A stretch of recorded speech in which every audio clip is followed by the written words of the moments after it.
بسم الله الرحمن الرحیم.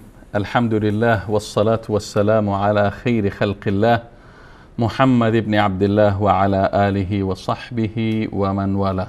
بینندگان عزیز و گرامی در هر کجایی که هستید و در این لحظات بیننده برنامه خودتان می باشید، خدمت تک تک شما عزیزان و سروران عرض سلام و ادب و خسته نباشید دارم. امیدوارم که از نعمت صحت و عافیت و تندرستی برخوردار بوده باشید. به اجازه شما عزیزان با برنامه دیگر از سری برنامه‌های بازسازی اندیشه باز هم خدمت شما هستیم و در آغاز خدمت جناب استاد عبدالرحمن فاتح کارشناس برنامه هم عرض سلام و ادب دارم.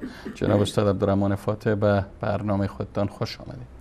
علیکم السلام و رحمت الله و برکاته. بنده هم به خدمت شما و تمام بینندگان عزیز و گرامی در هر گوشه از دنیا که هستند عرض سلام و ادب دارم و امید است که الله سبحانه و تعالی ما را همیشه در پناه خودش داشته باشد. در خدمت شما هستیم. سلامت باشین جناب استاد فاتح گرامی. خب بینندگان عزیز و گرامی، طی دو برنامه گذشته بحثمان پیرامون پاسخ به شبهات منکرین سنت، به ویژه کسانی که خود را امروز متبعین قرآن می‌دانند و خود را منسوب به قرآن میپندارند و میگویند که ما از قرآن اتباع میکنیم و بس. صحبت همچنین در ارتباط به این موضوع ادامه دارد و در این برنامه به برخی از شبهات قرآنیون میپردازیم، شبهه را مطرح میکنیم و پس از آن به رد این شبهه میپردازیم تا در ذهن برخی ها اگر چون این شبهه خطور کند و مستحضر شود، این شبهه از ذهنشان زدوده شود.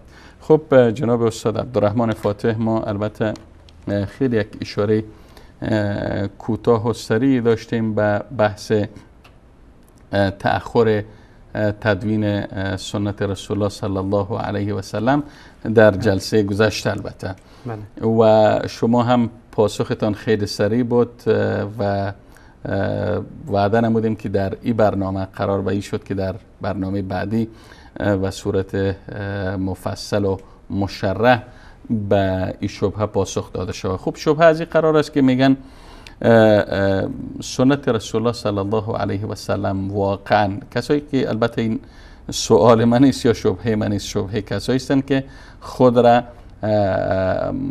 از اتباع قرآنیون میپندارند در حالی که قرآن از آنها مبرا و بیزار است. بله. میگن اگر فرض کنیم که قرآن سنت منبع دوم تشریع اسلامی و مصدر دوم شریعت اسلامی می بود، صحابه رسول الله صلی الله علیه و سلم که نزدیکترین افراد به رسول الله صلی الله علیه و سلم بودن، اونها به این مبحث، به این مقوله، به مقوله ای که سنت دومی مصدر و مرجع شریعت اسلامی است اهتمام میکردن و توجه می نمودند و سنت را در عهد خود رسول الله صلی الله علیه و سلم یا لا اقل بعد از وفات آن حضرت صلی الله علیه و سلم جمع آوری میکردن و تدوین میکردن، نه ای که سنت بعد از 100 سال یا حتی میگم بعد از 200 سال توسط افراد دیگر، یعنی توسط تابعین و تبع تابعین تدوین شود. اولی که آیا میخوایم بپرسیم که آیا حقیقت داره که واقعا سنت رسول الله صلی الله علیه و سلم، تدوین سنت رسول الله صلی الله علیه و سلم به تأخیر افتاد، در عهد صحابه نبود و در عهد تابعین و تبع تابعین صورت گرفت؟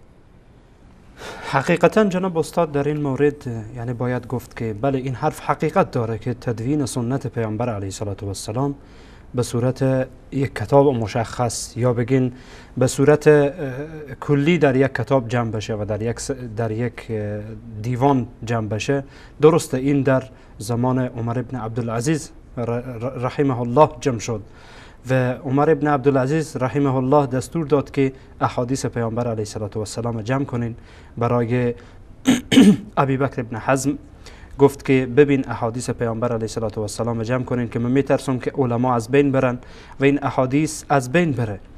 و اولین بار یعنی حقیقتا میشه گفت که زمانی که سنت تدوین شد، چنانچه امام بخاری رحمه الله در کتاب صحیح خود روایت میکنه، این موضوع را نقل میکنه از عبدالله ابن دینار و همچنین از ابن شهاب الزهری رحمهم الله نقل میکنه که اولین بار حقیقتا به صورت دفتر جمع شد و تدوین شد در زمان عمر ابن عبدالعزیز بود. این یک حقیقته.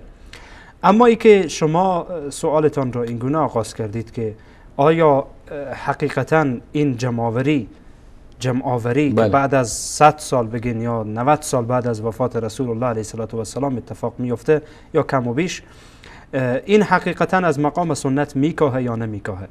مشکل جناب استاد در اینه که من در برنامه گذشتم اگر یادتان باشه به این نکته اشاره کردم که این کسانی که این شبهه را وارد میکنن فرق در میان تدوین و در میان نوشتن تا حالا نفهمیدن. ما یک بحث تدوین داریم، یک بحث نوشتن داریم.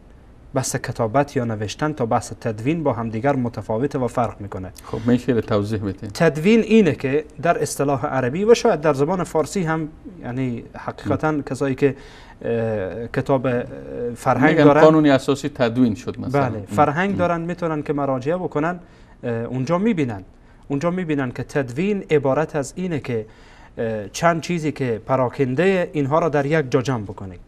چند چیز پراکنده را یا کاغذهای پراکنده را یا نوشته های پراکنده را جمع بکنید در یک دیوان و در یک نوشته، به این میگن تدوین. اما کتابت اینه که تو می نویسی ولی پراکنده. ما گفتیم تدوین سنت رسول الله علیه السلام درسته، ما قبول داریم که در زمان عمر ابن عبدالعزیز رحمه الله اتفاق افتاده، اما نوشته شدن آن در صحیفه ها یا در کاغذ ها بگین یا در اوراق بگین یا به صورت پراکنده، این از زمان رسول الله صلی الله علیه و سلم بوده و پیامبر علیه السلام به این نکته حتی اشاره کردن. حدیث طولانی که حقیقتا در صحیح بخاری هست که وقتی رسول الله علیه السلام در حجة الوداع صحبت میکنن، بعد از صحبت یک کسی به نام ابی شاه، مشهور حدیث ابی شاه، میاد میگه یا رسول الله همین چیزهایی که گفتین برای ما بنویسین.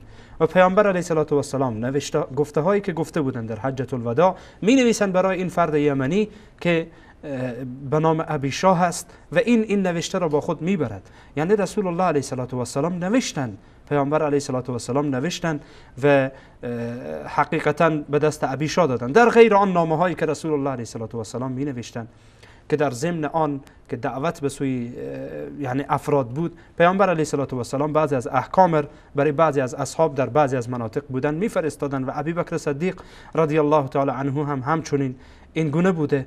و ما مثلا اگر به کتب حدیثی با مراجعه بکنیم میبینیم که صحیفه های زیادی از صحابه هست رضوان الله علیهم اجمعین که در زمان صحابه رضوان الله علیهم اجمعین نوشته شده.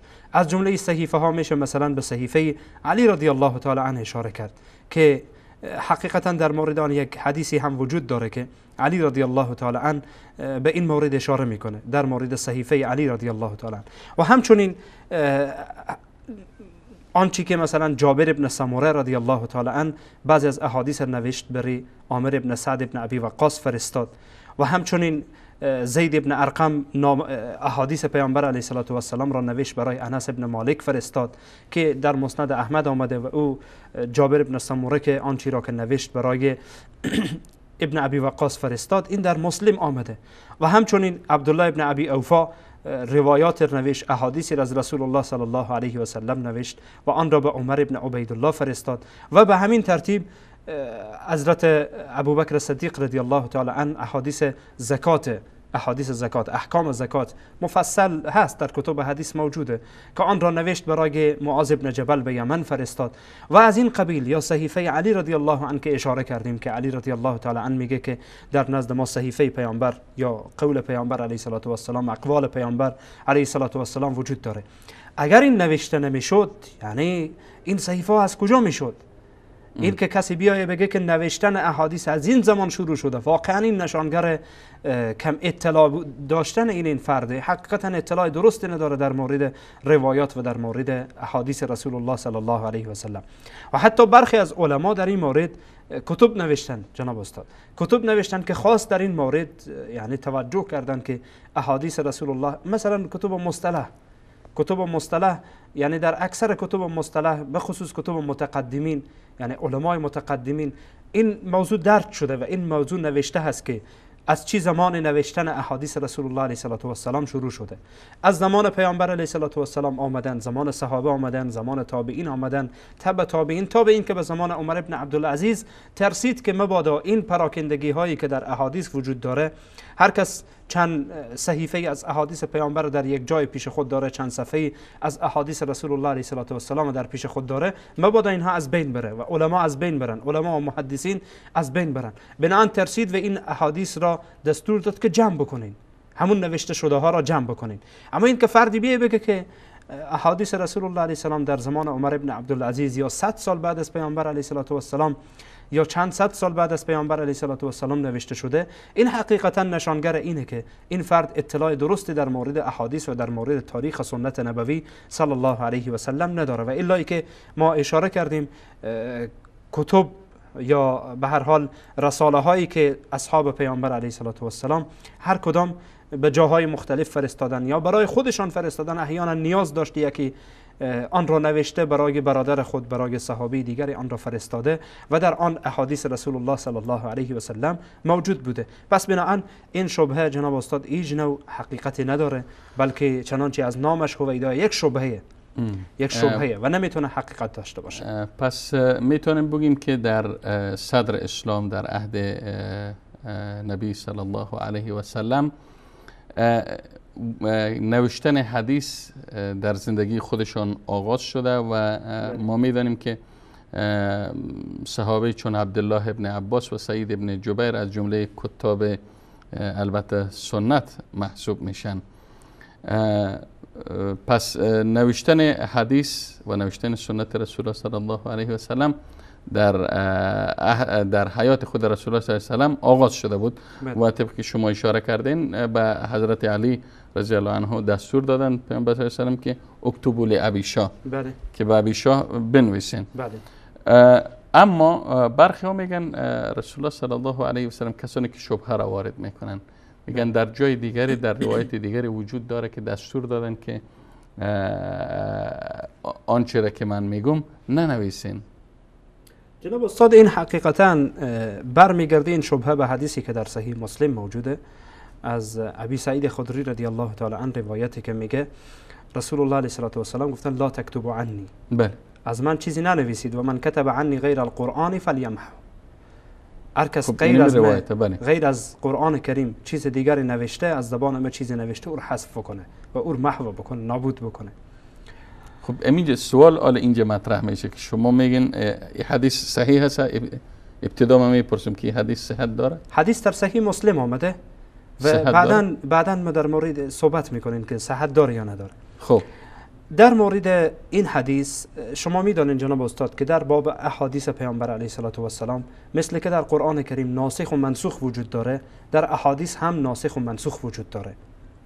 این یک چیزیه که برخی ها نمیدانند، فکر میکنن مادامی که یک تعارض در میان احادیث، چون ما بعداً این روایات میاریم، روایات میخوانیم که حتی در مورد این حدیث اگر در صحیح مسلم این نقطه واضح شود، چون ما از یک طرف میگیم که پیامبر صلی الله علیه و سلم به حضرت علی دستور دادن که به ابو شاه بنویسید. بله. آنچه را که من میگم بنویسید. بله. و از طرف دیگه میگیم که باز از پیامبر صلی الله علیه و سلم روایت میکنیم که گفتن از زبان من چیزی ننویسین، کسی که چیزی از زبان من نوشته پاک کنه. بله. خب اینجا یک تعارض وجود داره. جناب استاد، همین مشکلیه که برخی از این کسانی که خودشان را نسبت میدن به قرآنیون یا میگن ما قرآنیون هستیم، مشکلشان در اینه که چنانچه ما گفتیم در قرآن کریم ناسخ و منسوخ وجود داره، در احادیث پیامبر علیه السلام هم ناسخ و منسوخ وجود داره و مادامی که این افراد میاین بر حدیث اعتراض میکنن، میگن چرا احادیث با هم تعارض داره؟ احادیث تعارض داره. نه، احادیث تعارض نداره. این کم اطلاع بودن مانه که فکر میکنیم تعارض داره. وگرنه این حدیث به عنوان مثال، این حدیث صحیح مسلم در صحیح مسلم آمده، ابی سعید خدری رضی الله عنه روایت میکنه. اگرچه برخی از علما در مورد این حدیث حتی در مورد صحت و سقم این حدیث حرف دارن، برخی ها این حدیث انکار میکنن، حدیث حقیقتا برای میگن این مشکل داره، حدیث دارای اشکاله. حالا قبول بکنین در صحیح مسلم حدیث ما قبول بکنین. بله. روایات دیگری موجوده که حقیقتا دلالت بر این میکنه که نوشتن احادیث رسول الله صلی الله علیه و سلم اشکال نداره. از جمله حدیث ابی شاه که قبلا در مورد آن اشاره کردیم و حدیثی که امام بخاری رحمه الله در کتاب العلم از ابی هریره رضی الله عنه روایت میکنه، میگه که هیچ صحابی بیشتر از من حدیث روایت نکرده مگر آنچه که به نزد عبدالله ابن عمرو ابن عاص. بعد میگه به خاطر که فانه کان یکتب ولا اکتب، اون می نوشت و من نمی نوشتم. این ابی هریره میگه رضی الله تعالی عنه و در بخاری هم موجود حدیث در کتاب العلم از حضرت ابی هریره رضی الله عنه روایت شده. و همچنین حدیثی که بسیار مشهور، حدیث قرطاس به عنوان مثال، که رسول الله علیه السلام میگن ایتونی بی کتاب اکتب لکم کتابا لا تضلوا بعده ابدا، بیارین چیزی کتاب بیارین که من بنویسم که بعد از من شما گمراه نشین. و این دلالت بر این میکنه که رسول الله علیه السلام اجازه میدادن برای از اینکه بنویسین، یا کلام خود پیامبر بوده، در اونجا چیزی نبوده که رسول الله بگن شما بیارین که من قرآن بنویسم، بلکه گفتن بیارین که برای شما چیزی بنویسم که بعد از من شما گمراه نشین. و این دلالت بر این میکنه. این حدیث هم حقیقتا دلالت صریحی بر این داره که رسول الله علیه السلام به نوشتن حدیث هیچ نوع مشکلی نداشتن و نمیگفتن که شما این حدیث ننویسید. اما بر این که یعنی فرض بکنیم حدیث صحیحه، علما در مورد این حدیث میگن اولا این حدیث منسوخه، لا تكتبوا عنی. بله، حدیث لا تكتبوا عنی منسوخه. حدیث ابی سعید خدری رضی الله تعالی عنه قول برخی از علما میگن او حدیث منسوخه. به چی منسوخه؟ یعنی او قبلا گفته شده بود. بله، قبلا گفته شده بوده. قبلا گفته شده بوده، مثل برخی از مسائلی که جناب استاد به خاطر از اینکه به ذهن صحابه رضوان الله علیهم اجمعین محکم بشه و خدای نکرده با قرآن خلط نشه، برخی از مسائل، یا مثلا در موضوع زیارت قبور به عنوان مثال، برای اینکه ذهن بیننده ها بازتر بشه، رسول الله علیه السلام در مرحله اول به خاطر اینکه صحابه نو مسلمان شدن، از بت پرستی خلاص شدن، رسول الله علیه السلام منع کردن که شما به زیارت قبور نرید.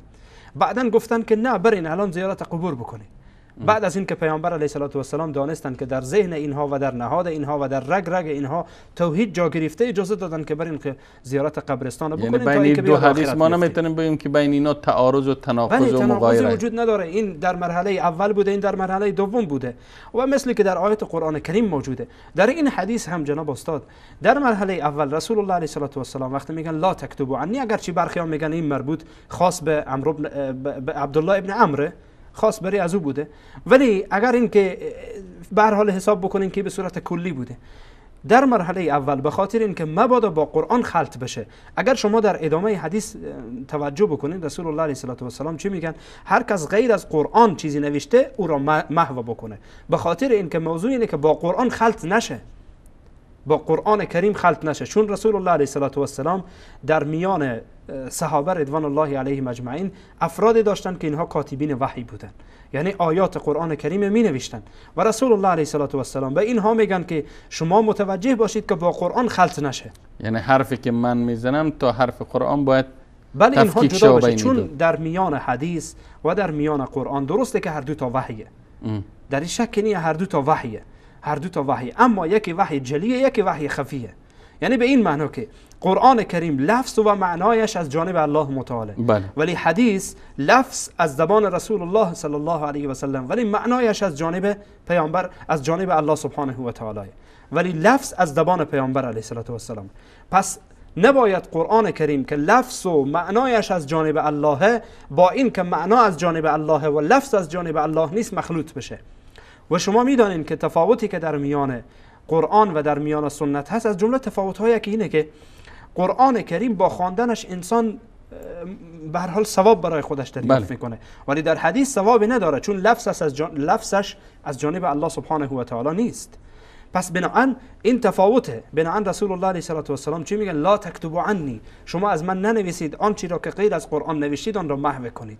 پس بناهن این حدیث منسوخ شده با کدام احادیث؟ با احادیثی که بعد از این که به هر حال رسول الله علیه و سلم درک کردن که و متوجه شدن که اینجا صحابه به حد رسیدن که در میان قرآن و در میان حدیث فرق قائل میشن، یا در جایی که میدانستن که اینجا فرق قائل نمیشن یا مشکل شاید ایجاد بشه و بعداً کلام رسول الله علیه و سلم وارد قرآن بشه منع کردن، و در جایی که احساس کردن که اینجا اشکال نداره، یعنی متوجه میشن که این کلام من است و این کلام خدا و این کلام الله سبحانه و تعالی، یا بگین لفظ و معنا از جانب الله هست و اینجا لفظ از جانب الله نیست ولی معنایش از جانب الله هست، تفاوت ایجاد بشه، رسول الله علیه و سلم اجازه دادن و گفتن اشکال نداره، شما میتونین که بنویسید.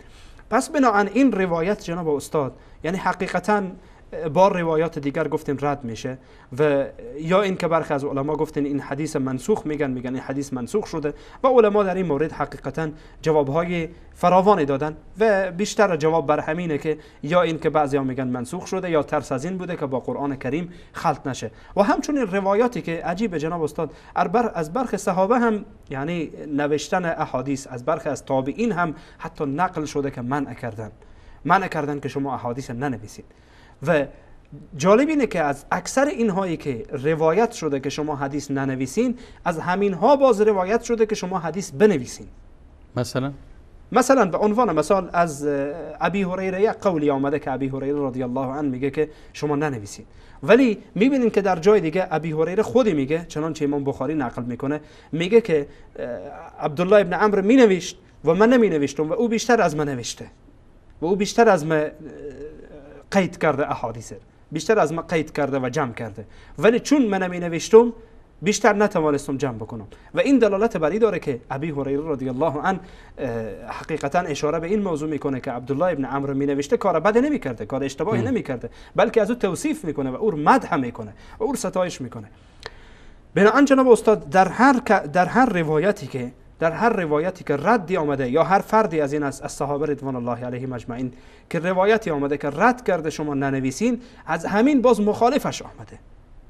پس بنابراین میان این همه روایات که جمع بکنین، که حقیقتا یعنی جمع بکنین، یا می که میگین این حدیث منسوخه با احادیث دیگری که آمده، یک حدیث در برابر این همه احادیث قرار گرفته نمیتونه، یا این که اگر بگین که منسوخ نشده جمع بکنین، این در به هر حال این در صورتی بوده که با قرآن کریم خلط نشه، با قرآن کریم مخلوط نشه، و الا که موضوع این نیست که به صورت مطلق رسول الله علیه و سلم منع کرده باشن از نوشتن، یا صحابه به صورت مطلق از نوشتن منع کرده باشن، بلکه حالات خاصه داشت.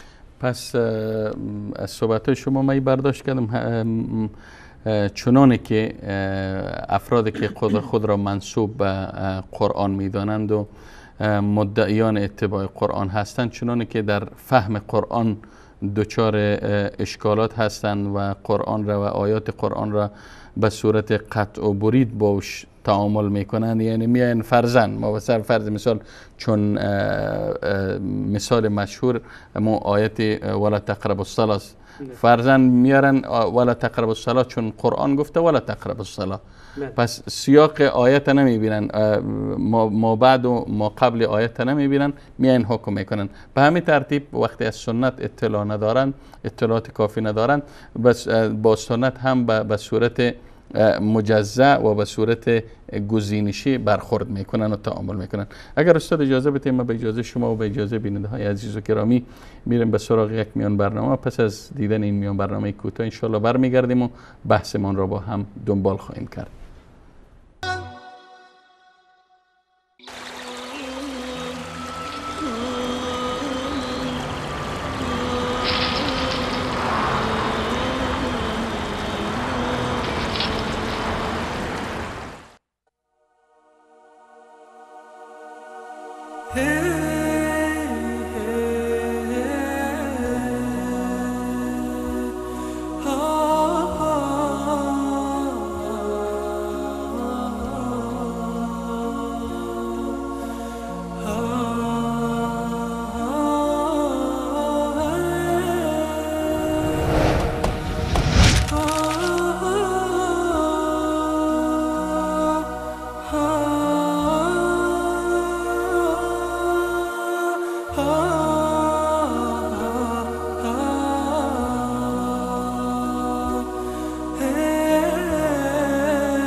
خب بینندگان گرامی، با عرض سلام مجدد و دوباره خدمت شما هستیم و بحثمان پیرامون شبهات جریان منسوبین به قرآن یا مدعیان دروغین اتباع قرآن همچنان ادامه داره و یکی از شبهاتی که گفتیم اینا مطرح میکنند تأخر جمع آوری سنت رسول الله صلی الله علیه و سلم است که جناب استاد عبدالرحمن فاتح به نقاط اشاره کردند و فکر کنم چند مورد باز هم در رابطه به تأخر تدوین سنت باقی مونده، به خصوص وقت بحث میگیم که یک حدیث داریم که پیامبر صلی الله علیه و سلم دستور میتن که نوشته شود سنت و حدیث باز در صحیح مسلم داریم که لا تکتبوا عنی میگن. بله جناب استاد، ما در پاسخ این سوال گفتیم که برخی از علما میگن این حدیث اولی منسوخه، حدیثی که در صحیح مسلم منسوخه با احادیث دیگری که آمده، با روایات دیگری که آمده، به خاطری که با قرآن کریم اینها مخلوط نشه. و بحث دیگر اینه که جناب استاد برخی دیگه از علما میگن که جمعی که در میان این احادیث میشه اینه که رسول الله علیه و سلام حقیقتا ما را منع میکنن از این که شما قرآن کریم و احادیث در یک صحیفه ننویسین، یعنی در یک صحیفه ننویسین، که در یک صحیفه جمع بکنین و در یک صفحه جمع بکنین کلام پیامبر و کلام الله در یک جا نوشته. یعنی اینجا از خلط شدن هشدار دادن. بله. هدف از من به خاطر عدم خلط شدن بین حدیث و بین سنت بوده. بله ما مثلا جناب استاد داریم حتی برخی از علما مثلا در حدیث مدرج، ما مثلا در اصطلاح حدیثی داریم حدیثی به نام حدیث مدرج. با عنوان مثال استاد به سر کلاس آمده حدیث رو مطرح کرده. بله. حدیث رو میگه، در ضمن حدیث یک حرف میزنه، یک حرف میزنه از خودش. مثلا یک کلمه‌ای که در حدیث سخته، یعنی مشکله، کمی یا به تعبیر محدثین میگن غریب الحدیث، غریبه، کمی کلمه ناآشناتره، حدیث رو میآید تفسیر میکنه. همین نکته استاد میآید تفسیر میکنه، شاگرد در ضمن او مینویسه. یا یک صحابی مثلا میآید یک حکم از یک حدیث برداشت میکنه، حکم خود خور میگه، این فرد فکر میکنه که این هم حدیثه، در کتاب درج شده، در کتاب درج شده. یعنی کلام صحابی هم که مینویسه بخشی از حدیث تلقی میشه، یعنی بخشی از حدیث تلقی شده، ولی علما در میان اینها تفاوت ایجاد کردن و به این واسطه حدیث مدرج میگن. حدیث مدرج اینه که کلام غیر رسول الله در کلام پیامبر داخل شده باشه و این علما مشخص کردن که اینجا این نکته از کلام پیامبر نیست. مثلا به طور مثال میشه با عنوان مثال حدیثی که ابن مسعود رضی الله عنه روایت میکنه که رسول الله علیه و سلام میگن کسی که به الله شریک نیاره، کسی که به الله شریک نیاره وارد بهشت میشه. ابن مسعود میگه به دنبال میگه که من یشرک بالله دخل النار، کسی که به الله شریک بورزه. از این حدیث اجتهاد میکنه که رسول الله علیه و سلام میگن من لا یشرک بالله دخل الجنه. این ابن مسعود میگه که ابن مسعود خلافر، یعنی مفهوم مخالفر میگه، مفهوم مخالف قول رسول الله. کسی که با حدیث آشنا نباشه فکر میکنه این نکته بعدی یا جمله بعدی اجتهاد ابن مسعود جزئی از حدیثه، فکر میکنه جزئی از حدیثه، ولی علما مشخص کردن که این نکته اخیر من یشرک بالله اجتهاد ابن مسعوده، کلام رسول الله صلی الله علیه و سلم نیست. و به حدیث میگن حدیث مدرج، حدیث مدرج که یعنی کلام غیر رسول الله در داخل شده. حالا من منظورم این بود که شاید در قرآن همین اتفاق میافتاد.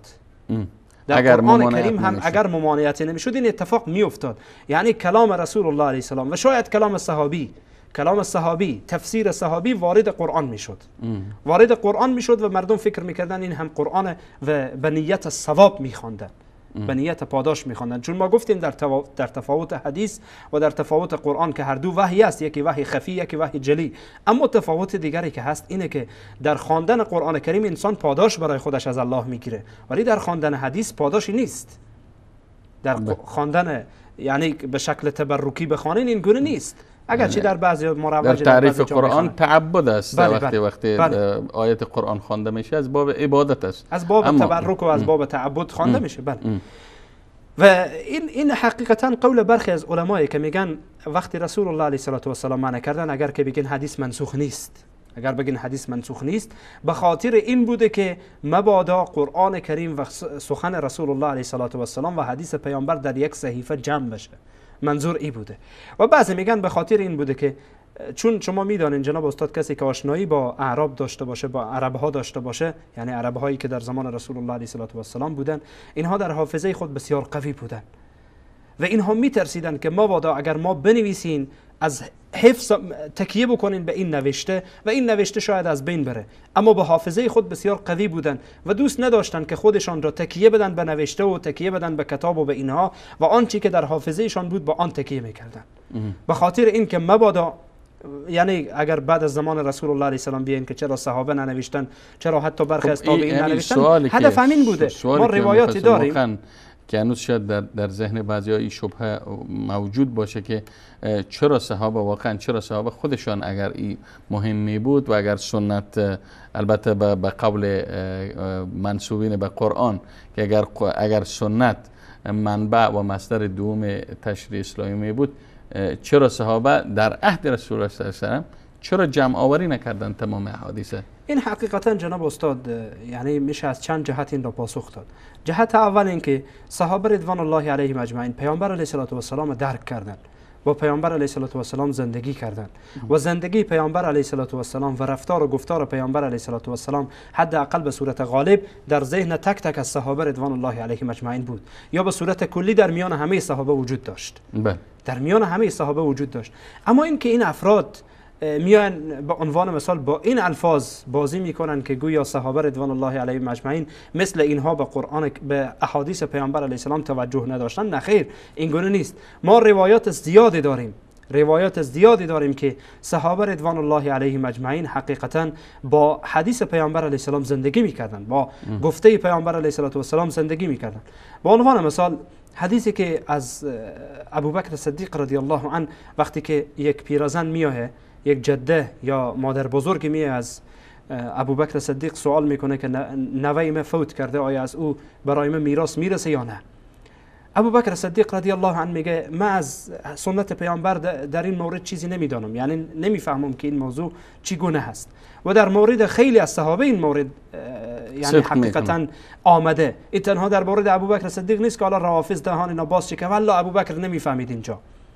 صحابه رضوان الله علیهم اجمعین کاروبار داشتن. برخی ها در بعضی از مجالس رسول الله علیه السلام حضور نداشتن، احیانا میشه که در یکی دو مجلس مثلا حضور نداشته یا بیشتر حضور نداشته، همین سخن را از پیامبر صلی الله علیه و سلم نشنیده. و میبینیم که چیکار میکنه؟ ابوبکر صدیق پرسان میکنه که آیا کسی از میان شما هست که از رسول الله علیه السلام چیزی در این مورد بدانه؟ یکی از صحابه برمیخیزه میگه بله من از رسول الله علیه السلام شنیدم، و کسی دیگه برمیخیزه تصدیق میکنه قولی که بله من هم شنیدم که برای مادر بزرگ سدس میرسه، یعنی 6 میرسه. حالا بحث میراثه و این موضوع نمیپردازیم.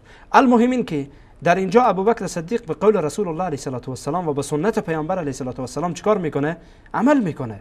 مثل اینها نیست که بگه سنت اصلا این قولی بوده، به هر حال قول رسول الله علیه السلام یا نعوذ بالله ثابت نیست و اینها دروغه و اینها به هر حال هر کس به اینها رجوع بکنه مشرک میشه و نعوذ بالله و از این قبیل حرفا.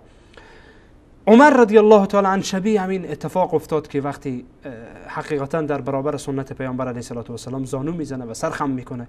یعنی عموم صحابه رضوان الله علیهم اجمعین وقتی که ما سیرت و روش اینها را میخوانیم و زندگی اینها را مطالعه میکنین، اینها با روش و با سیرت رسول الله علیه السلام همیشه در آمیخته بودن، یعنی کل زندگی اینها آمیخته با سیرت و روش رسول یعنی الله اینا در عهد علیه پیامبر صلی الله علیه و سلم میزیستن و سنت قولی رسول الله صلی الله علیه و سلم در ذهنشان بود و در دلشان جا داشت و عملا به سنت عمل میکردن. ما جناب استاد قبلا اگر یادتان باشه ما گفتیم مثلا از چند تا صحابه نقل کردیم که اینها برای همدیگر بعضی از احادیث نوشتن. مثلا یکی از صحابه دعوت میکنه از یکی دیگر که در فلان موضوع از پیامبر چیزی نشنیدم، این میره روی یک صحیفه، روی یک کتاب، روی یک نوشته کاغذ مینویسه احادیث پیامبر و میفرسته برای صحابه دیگر. یعنی این برای ما چی نشان میده؟ برای ما نشان میده که صحابه رضوان الله علیهم اجمعین نیازی نداشتن و در عین حال اعتماد حاکم بود. بله، نیازی نداشتن جناب استاد، نیازی نداشتن که اینها بیان در یک کتاب جمع بکنن. آنچه که برای اون نرسیده بود از کسی دیگه طلب میکرد، مثل که گفتیم ابوبکر صدیق از صحابه طلب میکنه که من این مورد نشنیدم از پیامبر، اگر شما شنیدین برای ما بگین. ولی در مسائل دیگر ابوبکر صدیق خودی میفهمه که پیامبر علیه السلام در این مورد چی گفتن، یا صحابه دیگر در مجلس هستن میدانن که پیامبر علیه السلام در این مورد چی گفتن. عمر رضی الله عنه از ابو موسی اشعری در مورد به هر حال وقتی ابو موسی اشعری میاد به در خانه عمر رضی الله عنه سبار دق الباب میکنه، باز نمیکنه عمر رضی الله عنه، به کار مردم مشغوله. بعد برمیگرده ابو موسی اشعری، بعد اطلاع میدن برای میگه که چی کسی بود در دروازه باب الخلافه را، دروازه دار الخلافه را کوبید. میگن که ابو موسی بود. میگه چرا رفت؟ برگشت. خب روان بکنین که بیایه. بعد از این که میایه ابو موسی اشعری سوال میکنه که چرا برگشتی؟ چرا منتظر نماندی که من تا دروازه را باز بکنم؟ ابو موسی اشعری میگه من از رسول الله علیه السلام شنیدم که شما هر وقت دروازه خانه کسی رو رفتین در زدین، دروازه را تک تک کردین، بیشتر از 3 بار نزنین. اگر تا 3 بار دروازه را کوبیدین کسی باز نکرد، بازگردین. ابو موسی اشعری رضی الله عنه این حدیث از پیامبر روایت میکنه. عمر میگه این حدیث رو تو از پیامبر شنیدی؟ میگه بله شنیدم. میگه کسی دیگه شاهد داری؟ میگه بله. کسی دیگر میاره؟ ابی سعید خدری میایه و میگه بله ما هر دوی ما از رسول الله شنیدیم. و عمر رضی الله عنه به این حدیث پیامبر عمل میکنه. یعنی در مواردی که به صورت کلی اگر بگیم در زندگی صحابه رضوان الله علیهم اجمعین بوده، نیازی نبوده که مثل ما حالا کتابی داشته باشن و سیرت پیامبر علیه السلام و احادیث پیامبر بخونن تا زندگی پیامبر بفهمن. آخه اینا شاگردای پیامبر بودن، اینها با پیامبر در یک جا زندگی کردن. کل زندگی پیامبر علیه السلام در نزد اینها به تصویر کشیده بود. کلا مصور بگین حالا به تعبیر امروزی، به تصویر کشیده بود که پیامبر در این چند سالی که در میان اینها بودن چیکار کردن، چگونه خوردن، چگونه آشامیدن، پشت سر پیامبر نماز خواندن. اینها نیازی نداشتن که بیان کتابی بنویسند و از روی کتاب باز بخوانند و زندگی پیامبر را بفهمند. حالا ما که میخوانیم و ما که نیاز به کتاب سنت داریم، به خاطر اینه که و بعدن اینکه نیاز شد که عمر ابن عبدالعزیز این موضوع را احساس کرد، بعد از زمان صحابه احساس کرد که باید احادیث پیامبر علیه السلام جمع بشه. به خاطر همین بود گفت من میترسم که علم از بین بره و صحابه فوت میکنن، این کتب هم از بین بره، این صحیفه هایی که پراکنده از بین بره و علمایی هم که شاگردان صحابیان اینها هم از بین برن. چون علمایی که شاگردای صحابه بودن اینها به صحابه اقتدا میکردن و این صحابه هم به پیامبر اقتدا کرده بودن. یعنی نیازی نبود جناب استاد. پس نکاتی که شما بیان کردین اینا میتونه خودش دلیلی باشه که به این اساس و به این دلیل سنت رسول الله صلی الله علیه و سلم در عهد صحابه شرف تدوین بیش از حد را نیافت. بله. و نه که صحیفه های وجود نداشت یا نوشته نشده، نه که نقاط را که منکرین سنت و مدعیان اتباع قرآن ادعا میکنند که گویا دائم این حرف در ذهن مردم میخوان جایگزین کنن که سنت رسول الله صلی الله علیه و سلم ما چطور میتونیم که باور کنیم چون بعد از 300 سال بعد از 200 سال تدوین یافت. احتمال داره که بسیارش دروغ باشه، احتمال داره که خب این نقطه هم دائم میگن که بسیار حدیثی است که بنا به دستور حکام وقت و به نفع حکام وقت نوشته میشد و وضع میشد به تعبیر دیگه. جناب استاد من میخوام یک نکته دیگه اشاره بکنم قبل از اینکه به موضوع شما بپردازیم. عجیب اینه که این افراد یک بام و دو هوا دارن، به این معنا که از یک جهت میگه سنت اینها همه دروغه و اینها همه نوشته شده و فلان شده و فلان، ولی وقتی که میای باز در مقابل ما قرار میگیره که استدلال میکنه، از همین حدیث استدلال میکنه. می از صحیح مسلم استدلال میکنه، می از صحیح بخاری استدلال میکنه. ما بهتر است تو صحیح بخاری رو میشناسیم، بهتر است تو صحیح مسلم رو میشناسیم، اما تو خب اعتقاد نداری. تو که اعتقاد نداری اگر حدیث اصلا وجود نداره و اینها دروغه، خب اون هم دروغه. پس بیا با قرآن مراجعه بکنین ببینین قرآن چی میگه. و ما قبلا آیات قرآن در این مورد خواندیم که الله سبحانه و تعالی در مورد سنت پیامبر علیه السلام مفصل صحبت میکنه و میگه که شما به قرآن و به سنت پیامبر علیه السلام عمل بکنید و قرآن و سنت برای شما فرستادم. در هر جا لفظ حکمت میه، کتاب و حکمت، کتاب و حکمت. در ارتباط به این که اینها واقعا وقتی که جا میمانن، وقتی که گیر میکنن، نمیتونن که رای خروج وقتی ندارن، اونجا میرن باز به خب وقتی که تو سنت را قبول نداری، اصلا نگو که سنت در این وقت تدوین شد. بله همین رو از کجا آوردی؟ همین رو از کجا آوردی بله. که میگه سنت در این وقت چرا این رو پذیرفتی؟ میگه که از بخاری گرفتم. خب از بخاری گرفتی، خب به قول تو بخاری دروغه. به قول تو بخاری چرا به استناد چرا به یک دروغ استناد یا این که به حدیث دیگری، به روایت دیگری که من نمیفهم که روایت صحت داره یا نه. جناب استاد فاتح چون صحبت از این شد که اینا گاهی به خاطر ترویج شبهشان از به سنت هم مراجعه میکنن و به احادیث رسول الله صلی الله علیه و سلم استدلال میکنن. از جمله استدلال از اینا حدیثی است که میگه که نمیفهم درجه صحتش، ما فقط به عنوان حدیث وقتی یاد میکنیم گفتیم میشه که حتی یک حدیث جعلی را ما به نام حدیث یاد کنیم. بله. اما از باب معرفت فقط میگن که رسول الله صلی الله علیه و سلم فرمودن و ما آتاکم عنی فاعرضوه على کتاب الله فإن وافق کتاب الله فانا قلته وإن خالف کتاب الله فلم اقل. یعنی هر چی که از زبان من به شما میرسه و به شما انتقال داده میشه، او را شما با قرآن مطابقت بتین. اگر موافق و مطابق قرآن بود حرف من است، حدیث من است، و اگر نبود ترک کنین. جناب استاد این حدیث حقیقتا اگر از چند جهت به این حدیث نگاه بکنیم میبینیم که مشکل داره.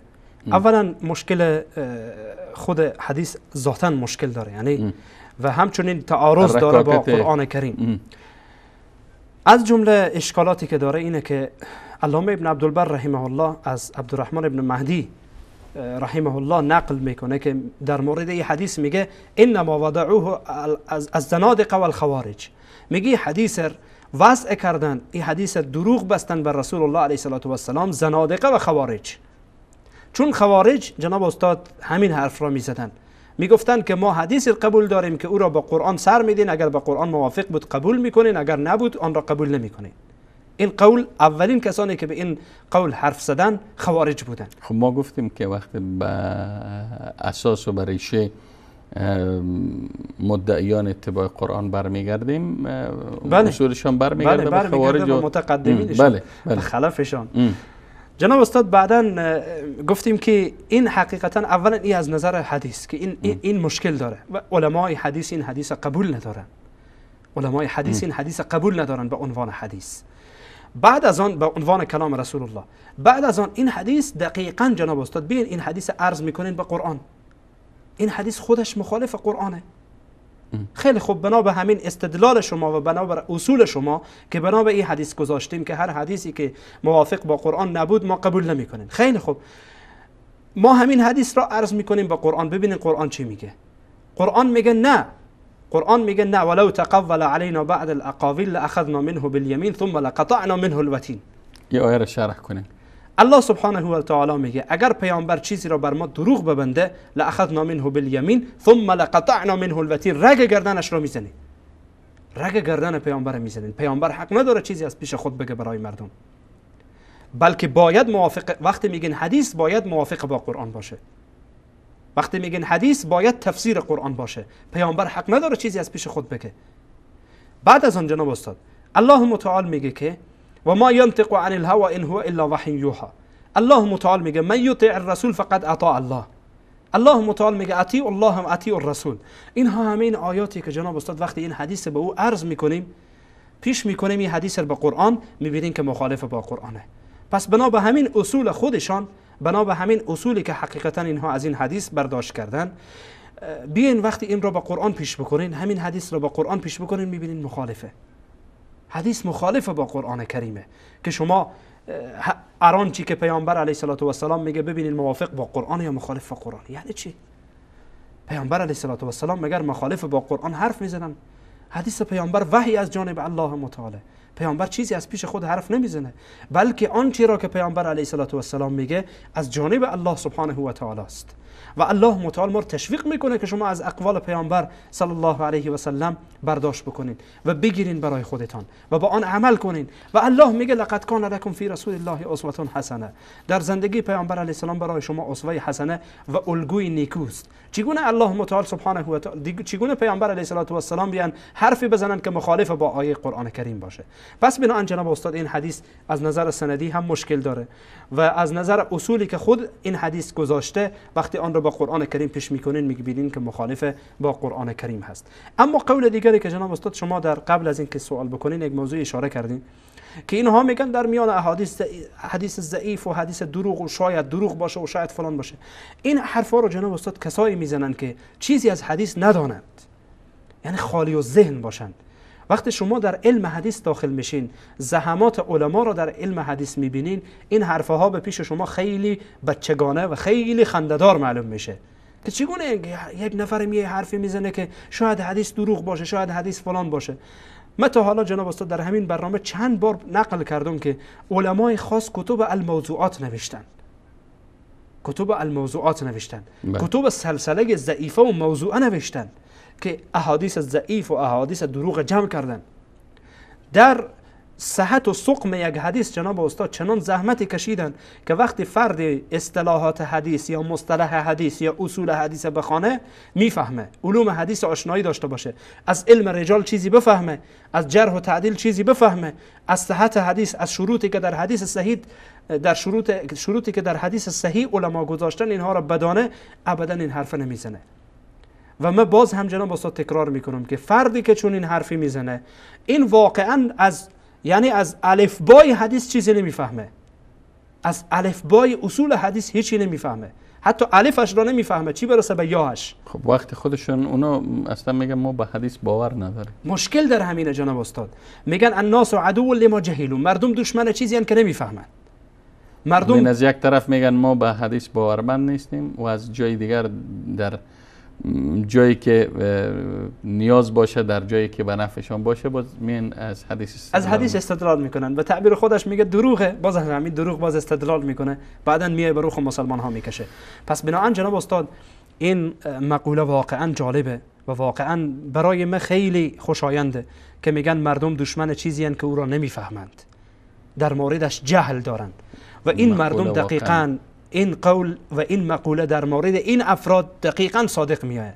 اینها اگر اندک معلوماتی در مورد اصول حدیث می داشتن که علما این کتب که نوشتن یا حدیث وقت میگن این حدیث صحیحه، این حدیث صحیحه، چی شروطی را آمدن گذاشتن برای صحت یک حدیث، بعد اینها میفهمیدن که واقعا در چی یک جهل واقعا، یعنی بگین جهل مرکب بگین یا جهل بسیط بگین واضح‌تر بهتره، که چون اینها واقعا جهل بسیط دارن، جهل مرکب ندارن.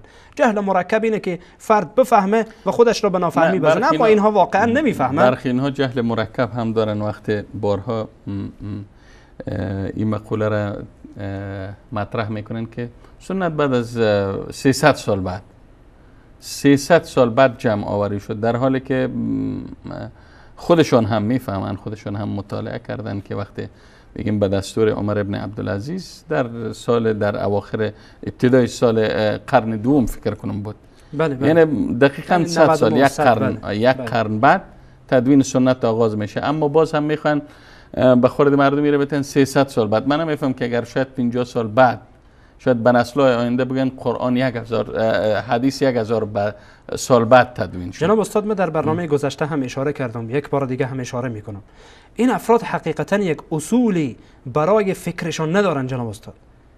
این هم مریض القلب ندارن، یعنی امروز یک حرف میزنه ولی فردا میبینین همین حرف خودش را نقص میکنه، چون اینها حقیقتا هر روز یک قدم جلوتر میگذارن برای انحراف مردم، یک قدم جلوتر میگذارن برای گمراه کردن خود و برای گمراه کردن مردم.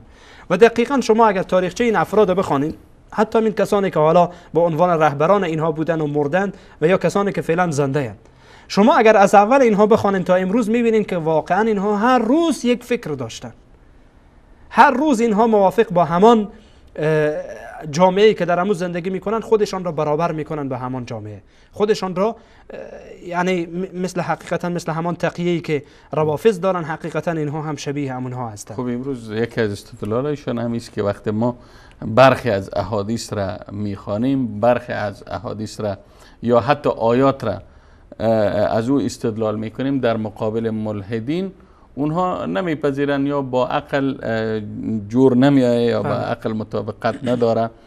بنابراین ما باید از آیات و احادیث را بر بگذاریم که با عقل انسجام داشته باشه. بله. اینا ادعا خودشون میکنن. اگر اجازه بدیم باز هم به اجازه شما، به اجازه بیننده های عزیز و گرامی، یک میان برنامه کوتاه را میبینیم، ان شاء الله دوباره برمیگردیم و بحثمون را دنبال میکنیم.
خب بینندگان عزیز و گرامی، با عرض سلام مجدد باز هم خدمت شما هستیم و قبل از میان برنامه تقریبا 3 شبهه از شبهات منکرین سنت و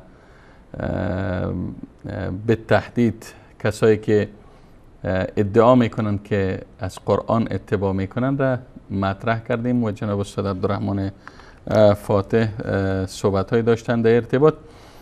حالا از احمد جان عزیز خواهش میکنم که تلفن های برنامه را زیرنویس کنه تا اگر کسی در ذهنش در ارتباط به صحبت هایی که شد شبهه وجود داره مطرح کنه و این برنامه هم به همین خاطر راه اندازی شده تا اگر کسان شبهات در ذهنشان خطور میکنه شبهاتشان مطرح کنن تا پاسخ دریافت کنن. البته باز هم تاکید میکنم که در ارتباط به موضوع مطرح شده باشه، نه خارج از موضوع. هر صحبتی که خارج از موضوع برنامه باشه من باز مجبور هستم که قطع کنم و بیننده های عزیز و گرامی مرا معذور بپندارن. خب جناب استاد فاتح، تا ای که تماس ها برقرار شد با بیننده های عزیز و گرامی، من میخواستم یکی از شبهات دیگر، فکر کنم احمد جان میگن تماس برقرار شده قبل از اینکه من پاسخ. بله، سلام علیکم بیننده گرامی، بفرمایید. الو عبدالرحمن. بله بیننده گرامی بفرمایید، خود معرفی بکنین، از کجا صحبت میکنین؟ عبدالرحمن. این هم منطق روافض، چون سبحان الله اینها تاب شنیدن سخنهای حق را هیچ وقت نداشتن و تا حال هم ندارن و البته وزارت اطلاعات ایران یا سازمان اطلاعات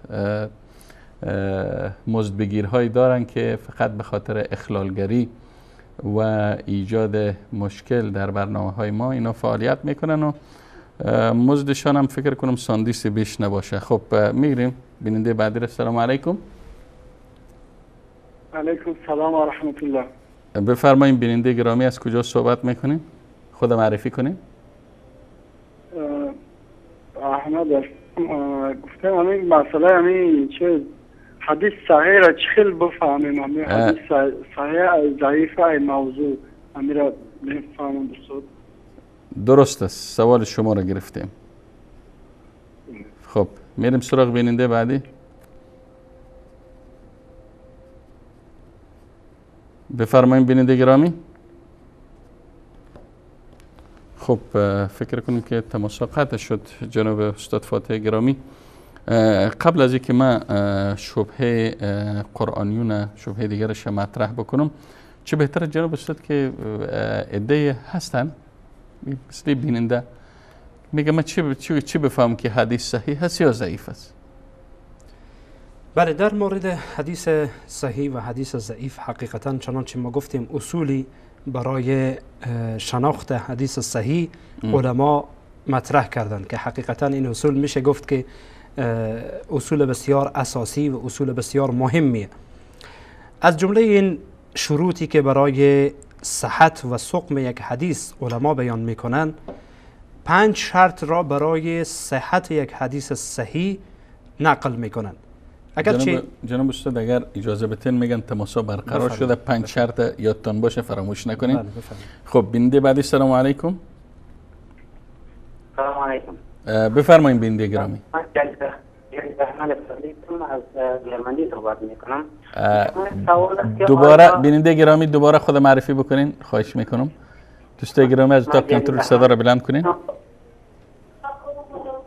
جلیل احمد فضلی هستم از جرمنی صحبت میکنم. آقای جلیل احمد بفرمایید. شما یک سوال است که در صورتی که احادیث در دوران حیات پیغمبر صلی الله علیه و سلم نوشته شده، از چرا حال ما میگیم که حدیث صحیح است، حدیث قدسی است یا حدیث که شبهه داره؟ باید مثل خود قرآن واره ذالک الکتاب لا ریب فیه به او ثابت. خب درست است. انشالله اگر این شبهه است در ذهنتان، این شبهه وجود داره، انشالله جناب استاد پاسخ میتن. تشکر از شما بیننده گرامی. میریم سراغ بیننده بعدی. سلام. بفرمایین.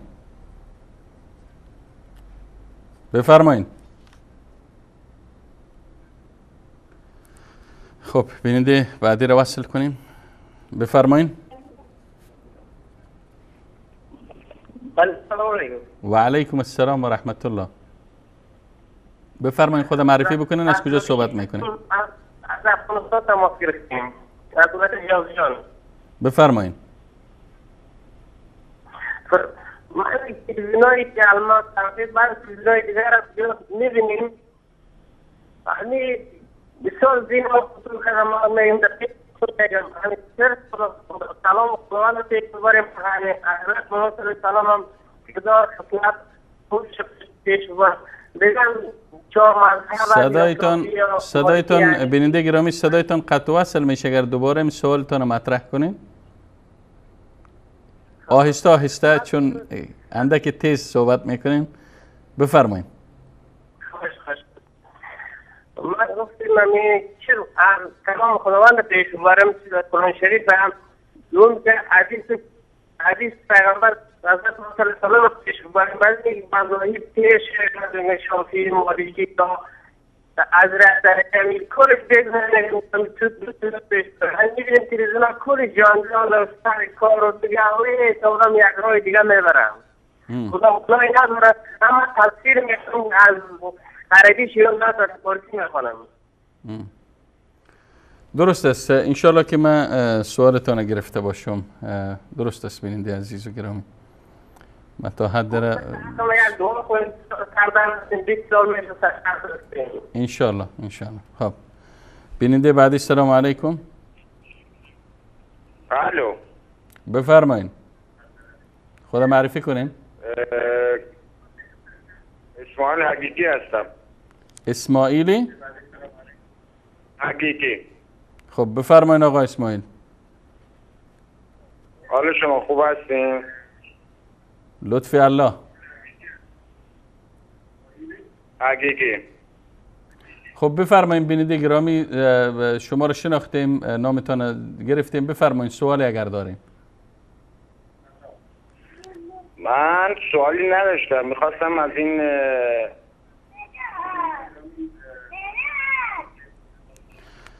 خب بیننده گرامی میشه از طریق گوشی.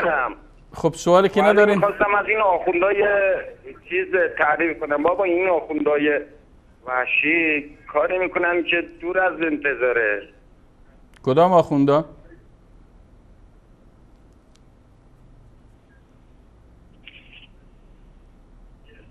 بفرمایید. خب بیننده گرامی مطلب تا فکر کنم گرفتیم. میریم سراغ بیننده بعدی اگر هستن و الا برمیگردیم به استودیو. خب دوستای گرامی، ما بارها تکرار کردیم که کسایی که تماس میگیرن تلاش کنن که از طریق گوشی تلفن سوالشان مطرح کنن و به مجرد از اینکه تلفن تماس برقرار میشه سوالشان مطرح کنن تا اینکه وقت ما هم ضایع نشه و وقت اونها هم ضایع نشه و وقت بیننده های که پشت خط هستن اونها هم ضایع نشه. خب میریم سراغ بیننده بعدی. السلام علیکم. السلام علیکم. و علیکم السلام و رحمت الله. بفرمایید بیننده گرامی. استاد محترم، من از یوسف هستم از ولایت فاریاب هم کلام شدیم استاد. یک سوالی من داشتم استاد، بسیار مشکلات مانده ما امی بس حضرت محمد صلی الله علیه و سلم از حضرت عباده بن صامت رضی الله عنه روایت میکنن که رسول الله میگن که لا صلات لمن لم یقرأ بأم القرآن، این نماز کسی صحیح نیست که سوره فاتحه را نخواند. و در روایت دیگر هم هست که پیامبر میگن که سوره فاتحه را خواند نماز درست نیست. اما در قرآن کریم میگه که وقتی که آیه خوانده میشه شما ساکت باشید و گوش کنید. اما مثلا در وقت نماز ما آیا وقتی که امام نماز میخواند وقتی که سوره الحمد میخواند پشت ما تکرار کنیم آیا در خلاف قرآن نمیشه؟ امیر استاد در بسیار مشکلات ما در ذهن هیچ جوابشو پیدا کردن درست است. گرچه سوال شما سوال فقهی است و برمیگرده به برنامه پرسش و پاسخ، اما باز هم اگر وقت بود چون به حدیث هم ربط میگیره جناب استاد عبدالرحمن فاتح ان شاء الله درس اگر میشه استاد امیر میگفتین استاد. درست است، گفتم ان شاء الله اگر فرصت بود جواب داده میشه به سوالتان ان شاء الله. تشکر از شما. خدا تشکر. خدا. و علیکم السلام. و علیکم السلام. خب برمیگردیم به استودیو جناب استاد عبدالرحمن فاتح تا اینکه تماس‌های دیگه برقرار شد چون بیننده ها هستن پشت خط. باز هم دو بیننده دیگه است به اجازهتان. السلام علیکم. بفرمایید. بفرمایید بیننده گرامی.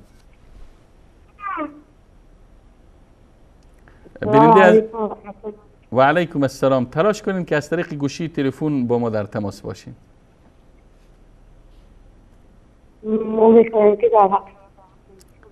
بفرمایید.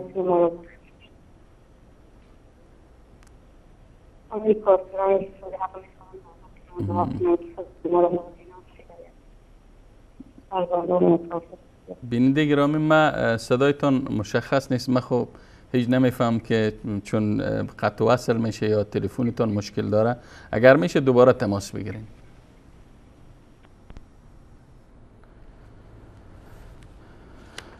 خب دوست عزیز میگن دوباره با انشالله برمیگردیم تا برقرار شدن تماس‌های دیگره.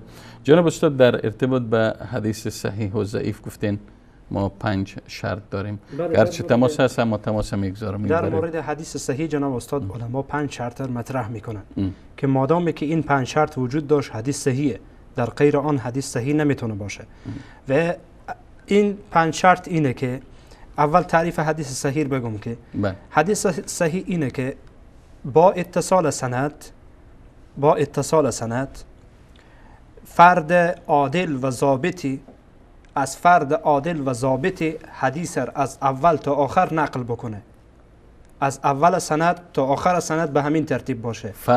فرد عادل و ضابط. یعنی ضابط میشه شرح ضابط یعنی منظوریه که حافظه قوی داشته باشه، حافظه کتابی داشته باشه یا حافظه صدری داشته باشه. این اصطلاح حدیثیه. به خاطری که بحث علمیه میخوام که کمی واضح تر که عموم بیننده ها هم بفهمن. و این حدیث خالی از شذوذ و علت باشه، خالی از علت قادحه باشه که این یک بحث طولانی داره. خالی از شذوذ باشه یعنی تفرد در متن یا تفرد در سند نداشته باشه و علت نه در متن باشه و نه در سند باشه. 5 شرطی که علما مطرح میکنن در حدیث صحیح از لابلای همین تعریف معلوم میشه که اول شرط اول اتصال سنده. اتصال سند یعنی از فردی که حدیث روایت میکنه تا رسول الله علیه السلام به ترتیب همه باشند و سقط در سند وجود نداشته باشه، بله اتصال سند میکن برایش.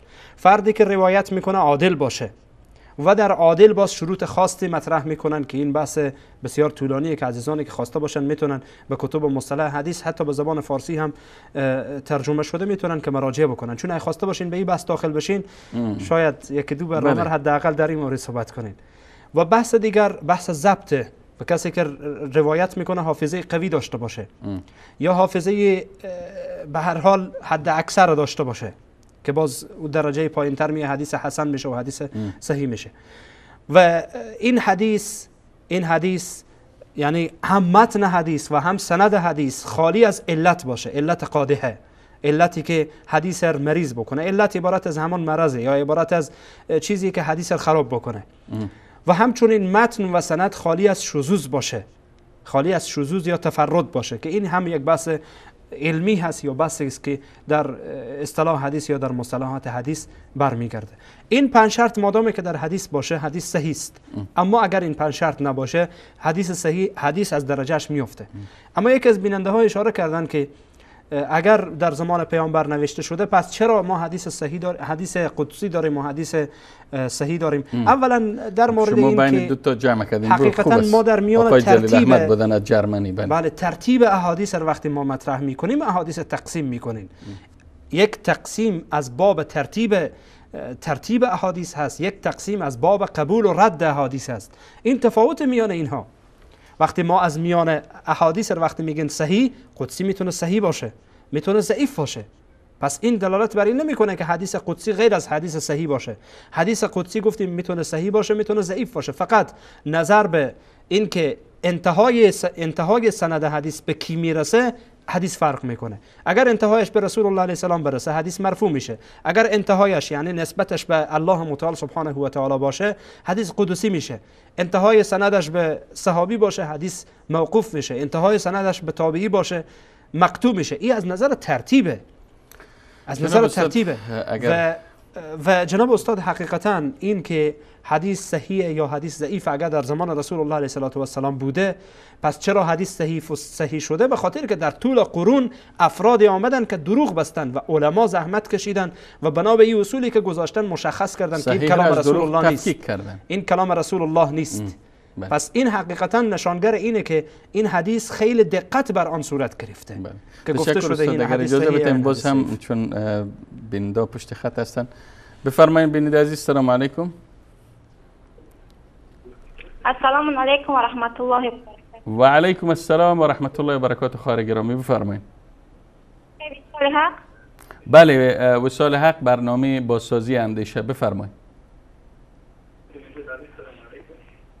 ما از تاجیکستان زنگ میزنم. بفرمایید خواهر گرامی، در خدمت شما هستیم. من میخواستم از همه شما شبکه وصال حق تشکر کنم. و علیکم السلام. تشکر از شما هم خواهر گرامی. من میخواستم تشکر از حسن نظرتان. خب ما معذرت میخوام، بیننده‌های دیگری هم پشت خط هستن اما چون وقت برنامه بیشتر از 10 دقیقه نمونده اجازه بدیم که جناب استاد فاتح گرامی هم به جواب‌هایی که برخی از بیننده سوالا رو که مطرح کردن جواب بدن. جناب استاد فاتح شما به وقت گفتین چگونه ما میتونیم حدیث صحیح از ضعیف تفکیک کنیم؟ حدیث صحیح گفتین 5 شرط داره.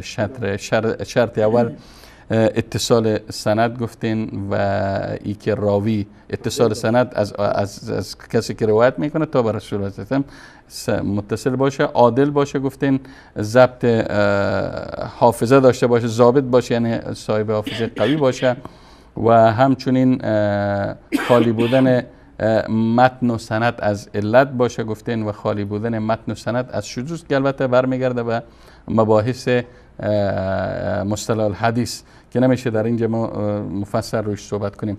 داشتین در ارتباط به سوال آقای جلیل احمد اگر توضیح بیشتر دارین ولی میریم به سراغ بیننده بعدی که سوال کردن. من فقط جناب استاد به این هر دو برادر بزرگوار ما و دیگه عزیزانی که بیننده برنامه ما هستن چند تا کتاب رو معرفی میکنن. این کتابا رو بگیرن و مطالعه بکنن. اگرچه بحث مصطلح حدیث یک بحث بسیار طولانی هست و راه‌های مختلف یا فروعات مختلفی داره، ولی برای از اینکه یک آشنایی کوتاهی با مصطلحات حدیث یا با جنبندی هایی که در احادیث شده آشنایی پیدا بکنن، خوبه که برخی از این کتب مطالعه بکنن.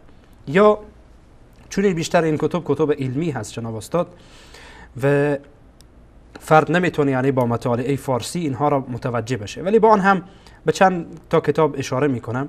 کتاب است به نام تیسیر مصطلح الحدیث که ترجمه شده با فارسی به نام درآمد بر علوم حدیث که در کتابخانه عقیده موجوده. تیسیر مصطلح الحدیث. بله، تیسیر مصطلح الحدیث که محمود طحان نوشته که به زبان فارسی ترجمه شده به نام درآمد بر علوم حدیث. و کتاب دیگری به نام مصطلح حدیث در همین نام که شیخ ابن عثیمین رحمه الله نوشته. و کتب دیگری هم هست که در کتابخانه عقیده موجود، عزیزان میتونن که از کتابخانه عقیده بگیرن. خب جناب استاد، این کسایی که اهل مطالعه هستن، کسایی که اهل دانش هستن، آیا لازم است که افراد عامی عوام الناس که هیچ بلدیت و خواندن و نوشتن ندارن اینها هم وارد مباحث شون و بفهمن که حدیث صحیح چیست و ضعیف چی است؟ اینا چگونه باید بفهمن؟ جناب استاد، این یک بحث علمی هست، یعنی بحث بسیار مفصل، بحثی که ما مثلا بتونیم حکم بکنیم برای که این حدیث صحیحه یا این حدیث غیر صحیحه. ولی الحمدلله حالا خب علم بسیار آسان شده، علما زحمت کشیدن، کتب خاصی در این مورد نوشته کردن که احادیث صحیح و احادیث غیر صحیح جمع کردن. یعنی وقتی حدیث از کتاب امام بخاری روایت میشه حدیث صحیحه. بله. وقتی از امام مسلم روایت میایه صحیحه. وقتی سلسله صحیح امام البانی را میخونی صحیحه. بله صحیح هست ان شاء الله، الا ماشاء الله صحیح هست.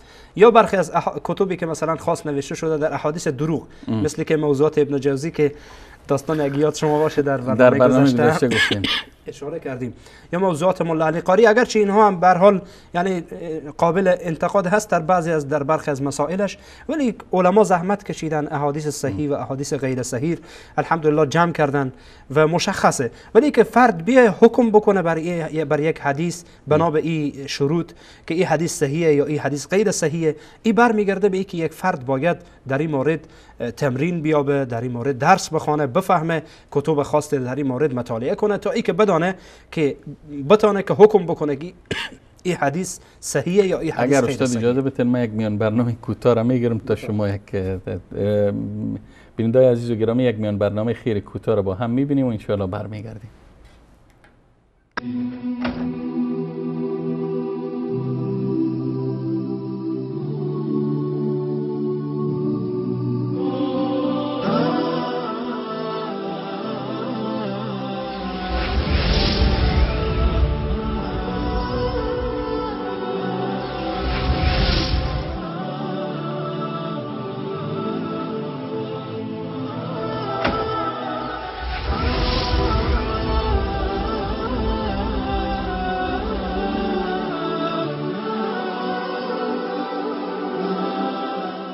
رساله حق، اسلام ناب به دور از خرافات.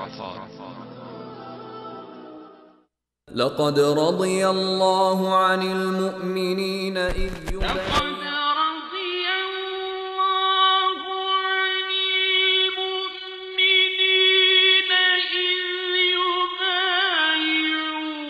لقد رضي الله عن المؤمنين إذ يبايعونك تحت الشجرة فعلم ما في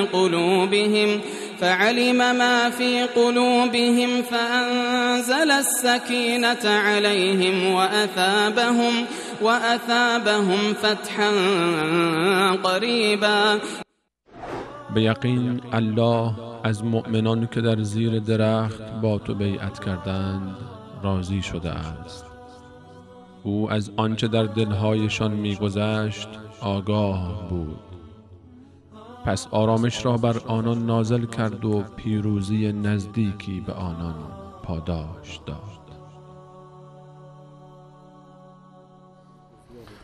خب بیننده های عزیز و گرامی، برگشتیم به استودیو دوباره و از وقت برنامه هم 5 دقیقه بیشتر نمانده. فقط میخواستیم که در ارتباط به چند سوالی که بیننده های عزیز و گرامی مطرح کردن دوباره خدمت جناب استاد فاتح باشیم. استاد فاتح عزیز، یکی از بیننده های دیگر سوال کردن که ما چی کنیم به قرآن عمل کنیم. من دقیق سوالشان نفهمیدم، اما برداشت شخصیم است که یک شخص عامی است و من به قرآن عمل کنم، به حدیث عمل کنم، به این مذهب عمل کنم، به اون مذهب عمل کنم، من حیران ماندم که چه کنم. جناب استاد، حقیقتا این سوال شاید بیننده گرامی یعنی اطلاعی در مورد قرآن و در مورد احادیث اینها نداشته باشند، به علتی که کسی که آشنایی داشته باشه میدانه که احادیث پیامبر علیه السلام تفسیر قرآن چیزی اضافی نداره، که یعنی حقیقتا درسته بعضی احکام اضافی هست که اونها هم قرآن تایید میکنه و مذاهب فقهی هم که هست، علمای بزرگوار، ائمه بزرگوار زحمت کشیدن از آیات قرآن کریم و احادیث پیامبر علیه السلام برای ما احکام را جمع کردن، احکام را برای ما واضح کردن، برای مردمی که یعنی با قرآن کریم و احادیث پیامبر قدر آشنایی ندارن زحمت کشیدن این کار انجام دادن. حالا تضاد اینها با هم نداره که قرآن با مذهب حنفی یا با مذهب شافعی یا با مذهب مالکی تضاد داشته باشه یا حدیث با اینها تضاد، همه اینها یکیه. همه اینها یکیه.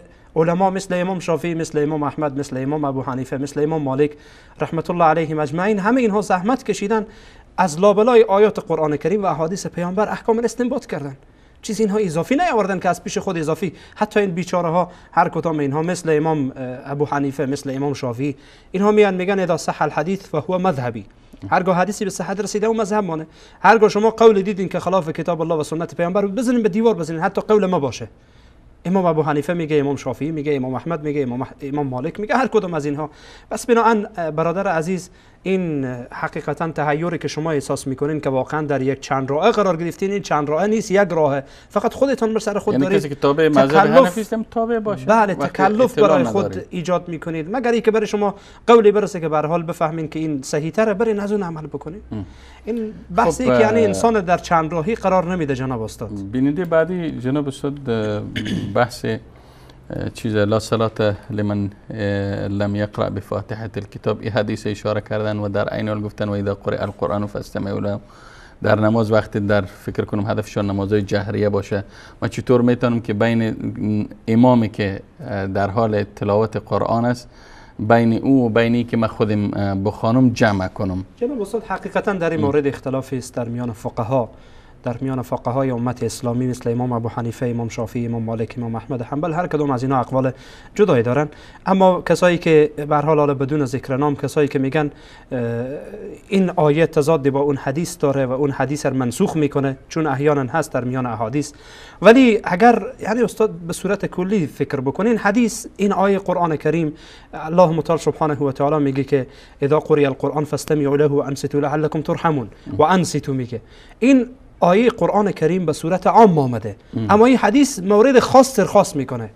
اگر بنا به قول کسایی که یعنی میگن که اشکال نداره خواندن سوره فاتحه پشت سر امام، اگرچه در این مورد که در صلات خفیه باشه، در صلات جهلیه باشه، اینها یک نوع باز اختلافات در میان علما هست. ولی اگر اینکه تصور بکنین که اصلا اشکال نداره بخوانید، حدیث صحیحه، بله حدیث صحیحه و آیه قرآن هم که هست. آیه قرآن کریم به صورت عام میگه، نمیگه که به سر نماز، اما این حدیث رو خاص میکنه، یعنی در مورد خاص میگه اشکال نداره، در مورد خاص میگه اشکال نداره. پس بنان کدام اشکال در مورد این حدیث، یعنی تضاد در میان این حدیث و در میان آیه قرآن کریم. یعنی که وقتی امام سکوت کرد باید سوره فاتحه رو بخونه؟ این قول برخی از علمای. حالا ما گفتیم جناب استاد که اصلا بیاین فرض بکنین که با امام بخونید. حالا بیاین اگرچه برخی از علما مثل امام شافعی به این نظرن اشکال نداره و برخی دیگه از علما هم به این نظر هستن غیر از امام شافعی. حالا اگر که قبول بکنین که اشکال نداره همراه امام بخونید، ما میگیم اون آیه کریمه عامه و این حدیث رو خاص کرده، در مورد خاص میگه اشکال نداره، ولی به صورت عمومش به جای خود هست، ولی این مورد خاصه. تشکر جناب استاد فاتح گرامی. به این ترتیب رسیدیم به پایان این برنامه، سری برنامه‌های بازسازی اندیشه و تا برنامه آینده که باز هم برخی از شبهات منسوبین به قرآن که مدعی هستند که اتباع قرآن میکنند را در برنامه دیگه انشاءالله مطرح خواهیم کرد. تا آن لحظه همه شما عزیزان و سروران را به پناه الله یکتای به همتا می سپاریم. خداوند یار و نگهدارتان و السلام علیکم و رحمت الله تعالی و برکاته.